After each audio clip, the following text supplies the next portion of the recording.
Hello and welcome to Baking on a Budget. Now this time we have this simple potato rosti recipe. Potato rosti, very simple to make but absolutely delicious, will go with many different dishes. Now as usual I have the materials over here which we're going to be using. I have prices for them. Now for this I'm using 400 grams of potato and that's about 36 pence. We have one small onion, 9 pence. We have 20 grams of butter at 15 pence and we have a good crack of black pepper, about 4 pence. So the total cost of this recipe is 64 pence and we're going to get 2 rosties out of this, making those 32 pence each. So let's get to it. So to begin with, I'm going to chop this onion. I probably won't use all of this actually, but whatever's left we can use in something else.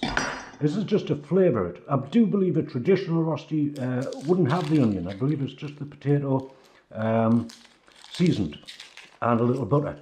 But I'm going to put a little bit of onion in this one. Again, very versatile recipe, rosti. Do many different things with it. Right, so there's the onion. And we'll chop that up fairly fine, just to give a little tang, a little flavour to the rosti. I think that will do. So half of that small onion, I think, will do for this particular recipe. Now, I'll just wrap that in cling film, stick it in the fridge, and we'll use it for something else. The onion chopped, next thing we want to do is just peel these potatoes. This is a Maris Piper potato I'm using, and as I say, there's about 400 grams of it, so each rosti will be about 200 grams. As I say, I'm going to make 2 smaller rostis with this. You could just make the whole thing in a pan, be exactly the same. The next thing we want to do is grate it. Fairly coarse grater. And we just want to grate both of these potatoes down, and as the grater fills up I'll just transfer that into this jug for now. Okay, that's all of the potato grated. Let's just get all of that into the jug.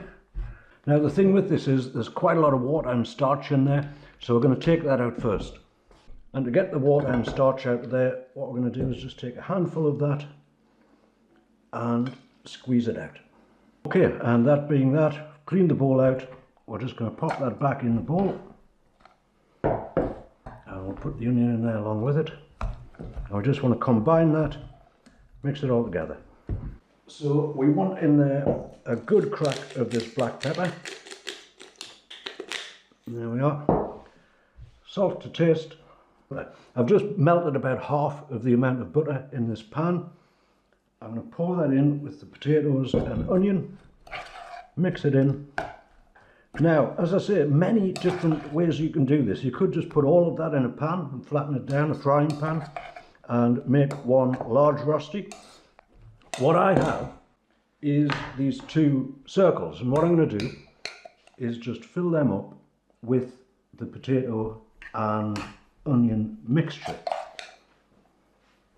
Now, I want to put a fair bit in there, squash that right down. There we go, looking good. Okay, now in this frying pan, I'm going to put the rest of the butter. We're going to put that just on a medium heat. We don't want these to burn before they're cooked through, so we just want a medium heat for them. Let that butter melt. Alrighty, so the butter is nicely melted there, and what we want to do is just slide the rosti off there and stick it in the pan. There it is. Now we should be able to remove these and the rosti should stay intact. Excellent. It may fall a little when it's flipped, but we'll just let that cook for a little while, maybe give that 2 or 3 minutes on the low heat, let it cook through, flip it over, then we'll brown them up. Okay, they've had a couple of minutes, so I'm just going to attempt to very carefully flip that over. That's looking good to me. And that one, whoops. There we go. Right, I'll let them continue to cook. They're going a beautiful golden brown and smelling delicious. But we want to make sure that's cooked all the way through. This is a fairly deep rosti. You can make them thinner, obviously they would cook through a lot quicker. Okay, and a few minutes later, I think they're nearly there. They're looking beautiful, they're browned nicely. They're holding together, which is good. And I'm going to give them another couple of minutes. Okay, I'm seeing we're there, so I'm just going to get them out of the pan, put them on this plate, and we'll cut into one and then have a taste. Okay, a very simple potato rosti recipe, and that is going to be delicious. It's just nicely golden brown, crisp on the outside, nice and soft in the middle. And obviously a rosti is so versatile. Have this with many different dishes. A little bit of that caramelized onion in there as well. Very simple and delicious. Now, as I say, normally with a rosti you would serve it with something else, not just by itself. And the plan is to make a bean burger for the next video. And then we'll put the last 3 videos together. We'll have a bean burger, a rosti, and some of that delicious coleslaw. That's beautiful and soft right the way through. I think that was probably on for about 8 minutes, probably about 4 minutes aside. But as I say, this is quite a deep rosti. For something a bit thinner than that, you could cut that time in half, I would say. So can I just say, if you've enjoyed the video, do give it a thumbs up. And if you'd like to see more delicious, really simple to prepare recipes like this, do consider subscribing to the channel. Many more recipes to come. And in the meantime, I thank you very much for watching. Spot on.